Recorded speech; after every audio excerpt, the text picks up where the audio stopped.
Hello guys, technical night में आपका स्वागत है। आज की जो अपडेट है वो एनसीआरटीसी यानी कि national capital region transport corporation limited की तरफ से।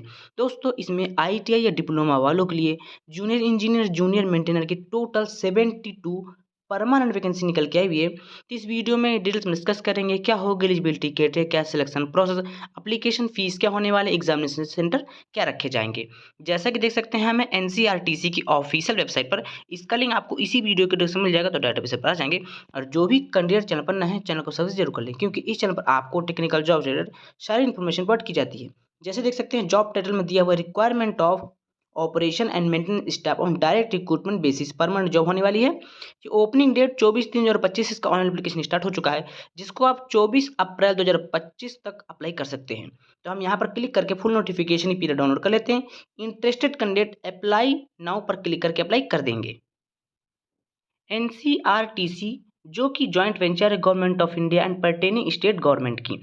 यहाँ पर वैकेंसी नोटिस दे सकते हैं, नोटिस नंबर 13/2025।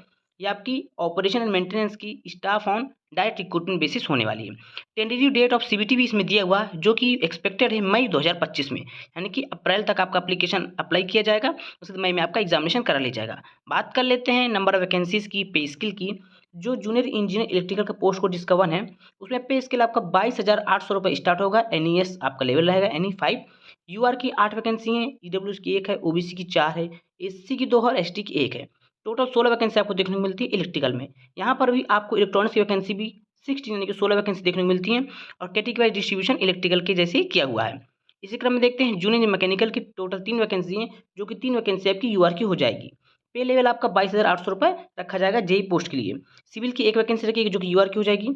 प्रोग्राम एसोसिएट की वैकेंसी 4 वैकेंसी रखी गई है। असिस्टेंट एचआर की 3 वैकेंसी रखी गई है। असिस्टेंट कारपोरेट हॉस्पिटल की 1 वैकेंसी है।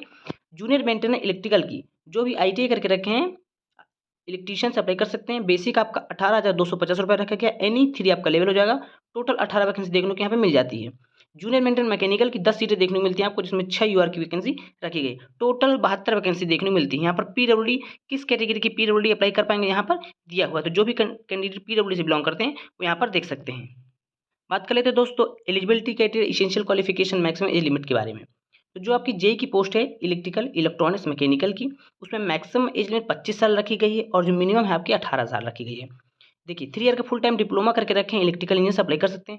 आपने अगर डिप्लोमा के बाद बीटेक करके रखा है तो भी आप इसमें एलिजिबल हो जाएंगे, लेकिन इसेंशियल क्वालिफिकेशन जो आपका डिप्लोमा इन इलेक्ट्रिकल होगा 3 ईयर का। 3 ईयर का diploma in electronics engineer lateral entry वाले अप्लाई कर पाएंगे, क्योंकि जो लेटरल एंट्री वाले अप्लाई करते हैं उनका भी 3 ईयर का डिप्लोमा ही होता है। इसी प्रकार 3 ईयर डिप्लोमा मैकेनिकल इंजीनियर वाले अप्लाई कर पाएंगे। मैकेनिकल में जो भी उसकी एलाइन ब्रांचेस हैं, प्रोडक्शन, ऑटोमोबाइल, अप्लाई कर पाएंगे। हम आपको अभी वीडियो में ही दिखा देंगे। 3 ईयर का डिप्लोमा सिविल इंजीनियर करके रखें, अप्लाई कर सकते हैं। प्रोग्रामिंग के लिए 3 ईयर का डिप्लोमा इन कंप्यूटर साइंस या फिर आईटी या फिर बीसीए करके रखें, या फिर बीएससी कंप्यूटर साइंस या फिर बीएससी आईटी करके रखें, एलिजिबल हो जाएंगे। असिस्टेंट एचआर के लिए 3 ईयर का ग्रेजुएशन इन बीबीए या फिर बीबीएम करके रखें, अप्लाई कर पाएंगे। कारपोरेट हॉस्पिटल के लिए आपने ग्रेजुएट इन होटल मैनेजमेंट करके रखे या फिर उसको इक्विवेलेंट अप्लाई कर सकते हैं। इलेक्ट्रिकल के लिए आईटीआई करके रखें आप, एनसीबीटी या फिर एससीबीटी वाले भी। सर्टिफिकेट इन इलेक्ट्रीशियन ट्रेड या फिर उसके इक्विवेलेंट अप्लाई कर पाएंगे। जूनियर मैकेनिकल मेंटेनर के लिए आईटीआई करके रखें, फिटर ट्रेड से अप्लाई कर पाएंगे। जो आपके सारे eligibility criteria, experience, other condition 24/3/2025 से आपके काउंट किए जाएंगे।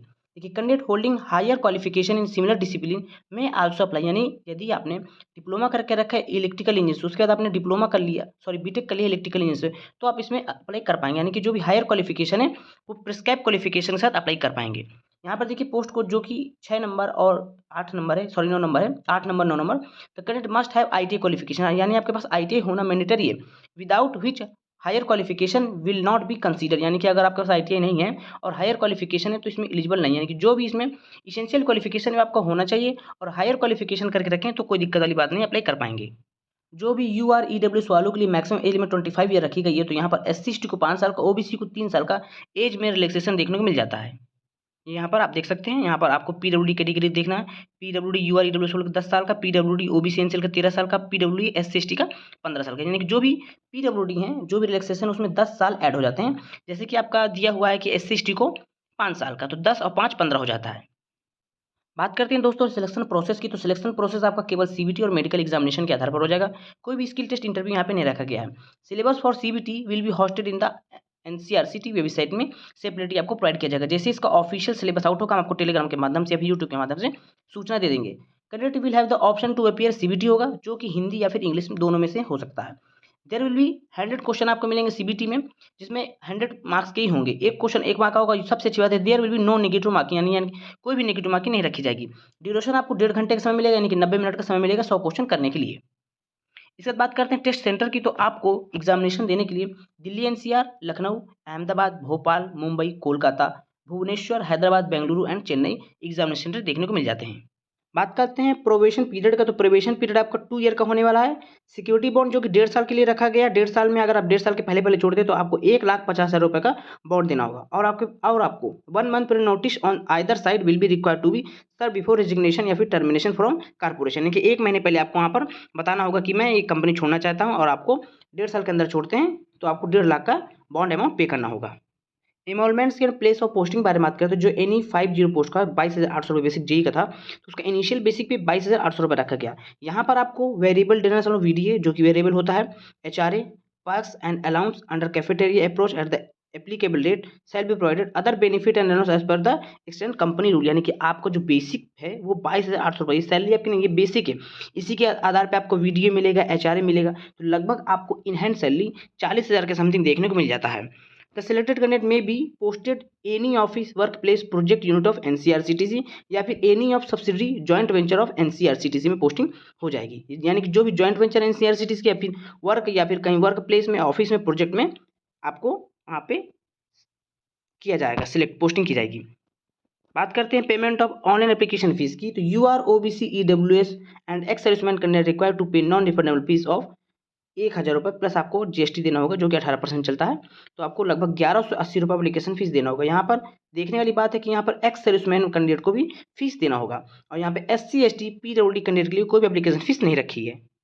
बात करते हैं कौन कौन से एलाइड ब्रांच इसमें एलिजिबल होती हैं। जैसे मैकेनिकल में mechanical, production, automobile manufacturing, mechatronics, industrial, machinist, tool and die making engineer, ये मैकेनिकल ब्रांच में अप्लाई कर पाएंगे। इलेक्ट्रिकल में 2 ब्रांच हैं, इलेक्ट्रिकल इंजीनियरिंग और इलेक्ट्रिकल एंड इलेक्ट्रॉनिक्स इंजीनियरिंग। बात करते हैं इलेक्ट्रॉनिक्स में काफ़ी सारे ब्रांच है। इलेक्ट्रॉनिक्स भी अप्लाई कर पाएंगे, इलेक्ट्रिकल एंड इलेक्ट्रॉनिक्स, यानी देख सकते हैं ये जो इलेक्ट्रिकल एंड इलेक्ट्रॉनिक्स ब्रांच है वो इलेक्ट्रॉनिक्स में भी एलिजिबल हैं और इलेक्ट्रिकल वाले पोस्ट में भी एलिजिबल हैं। इलेक्ट्रॉनिक्स कम्युनिकेशन, कंप्यूटर साइंस वाले एलिजिबल हैं, computer engineering, computer science, information technology, instrumentation control, electronics instrumentation. Civil में केवल सिविल इंजीनियर वाले अप्लाई कर पाएंगे।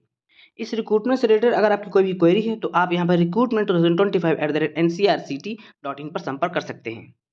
अप्लाई करने के लिए सिंपली आपको सबसे पहले न्यू रजिस्ट्रेशन करना होगा।